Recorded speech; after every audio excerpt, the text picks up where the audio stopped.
महापुरुष अपने वचनों में फरमाते हैं, अवर काज तेरे किते न काम, मिल साध संगत भज केवल नाम।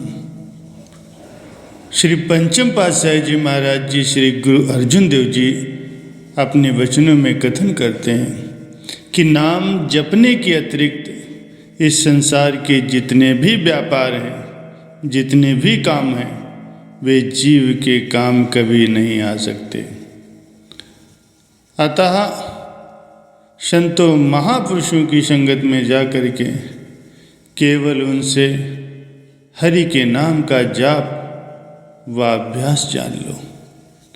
सच्चे नाम की कमाई ही लोक और परलोक दोनों लोकों में जीव के काम आती है। संतों महापुरुषों ने इस यथार्थ को बतलाया है कि संसार के जितने भी कामकाज, व्यवहार और संबंध हैं, सब शरीर और इंद्रियों तक ही सीमित हैं। उनका संबंध मन और इंद्रियों से है, आत्मा और आत्म तत्व के साथ नहीं। अतएव जिसने भी इस धरातल पर आकर प्रभु भक्ति नहीं की, सच्चे नाम का अभ्यास नहीं किया, अपनी अमूल्य जीवन धारा को सांसारिक धंधों में लगा दिया, जिस लक्ष्य को लेकर के वो यहाँ आया था उसकी पूर्ति नहीं की, तो वो सुख का भागी कैसे बनेगा। परमात्मा के वचनबद्ध होकर उनसे विश्वासघात करने वाला भला सुखी कैसे हो सकता है।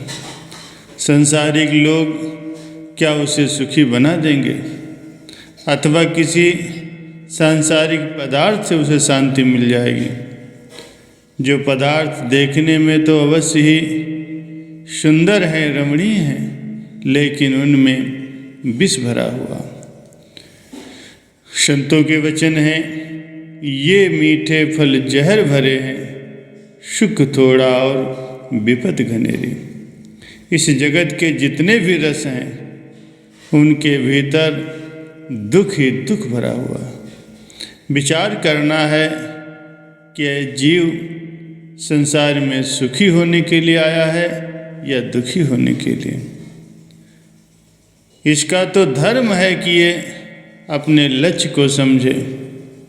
जब उसे ये ज्ञात हो जाएगा कि वो जगत में आया है तो किस लिए आया है, तो फिर वो अपने उस उद्देश्य को पूरा करने का प्रयत्न करे, उसी मार्ग पर पग बढ़ाए जिससे उसे सच्चे सुख की प्राप्ति हो और उसे कोई भी दुख न सताए। संत महापुरुषों के निकट आने जाने से मनुष्य को अपने इसी उद्देश्य का ज्ञान होता है। उनके दरबार में चूँकि सत्य असत्य की परख कराई जाती है, जिसे हीरे जवाहरात की परख हो जाएगी, वो भला कौड़ियों का व्यापार कैसे करेगा। जो समय प्रभु के ध्यान के लिए मिला है, उसे विषय विलासों में क्यों नष्ट किया जाए। भगवान श्री रामचंद्र जी महाराज अयोध्या वासियों को कथन करते हैं, यही तन कर फल विषय न भाई, स्वर्गहु स्वल्प अंत दुखदाई। नर तनु पाए विषय मन देही, पलट सुधाते शठ विसलेही।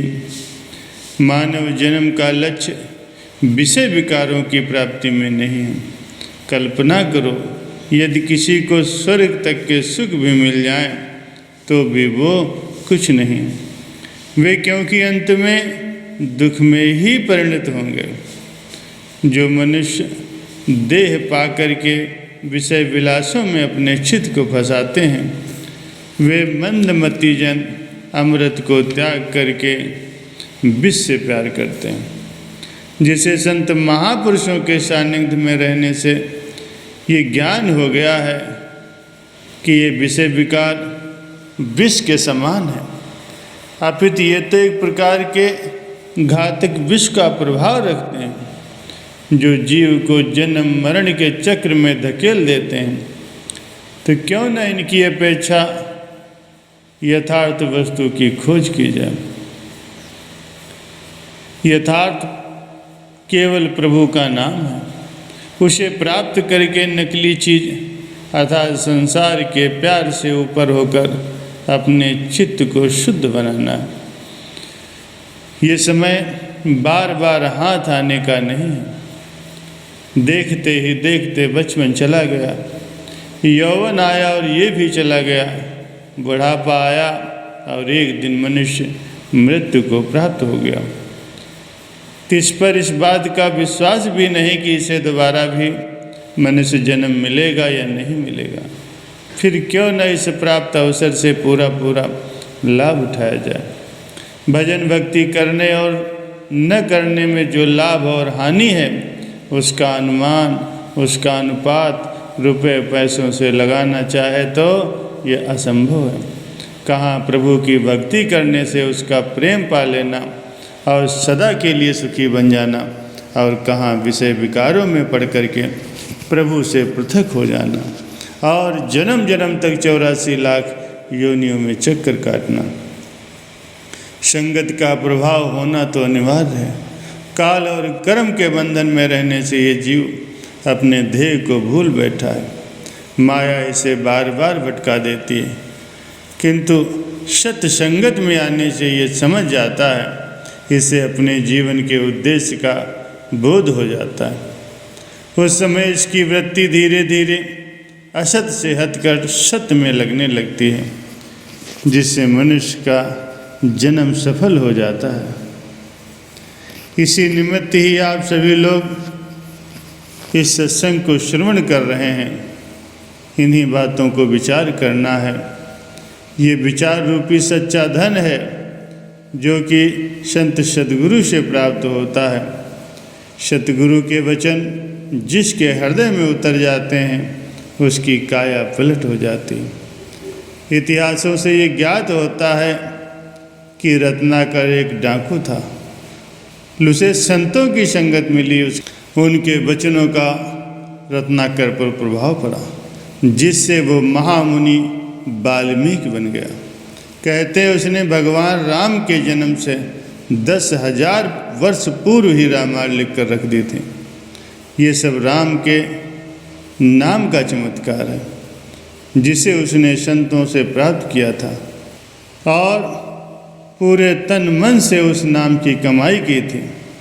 विश्व में जितने भी प्राणी हैं सब ईश्वर का अंश हैं अर्थात सुख रूप हैं, लेकिन उनके अंतःकरण पर माया का पर्दा आ गया। जब तक उन्हें संतों की संगत नहीं मिलेगी, सच्चे नाम की प्राप्ति नहीं होगी और वो नाम की कमाई नहीं करेंगे, तब तक माया का पर्दा दूर नहीं हो सकता। सत्य क्या है? सत्य केवल परमात्मा का ही नाम है। इसे अपने हृदय में बसाना है। दिन रात प्रभु के नाम में अपनी सुरत को लगाना है। यही जीवन का लक्ष्य है और यही जीने का उद्देश्य भी है। इसी से मनुष्य को सच्चा सुख, आत्मिक आनंद की प्राप्ति होती है, नित्य सुख और शांति उपलब्ध होती है। यही जीवन का ध्येय है और इसी में ही सच्चा सुख समाहित है।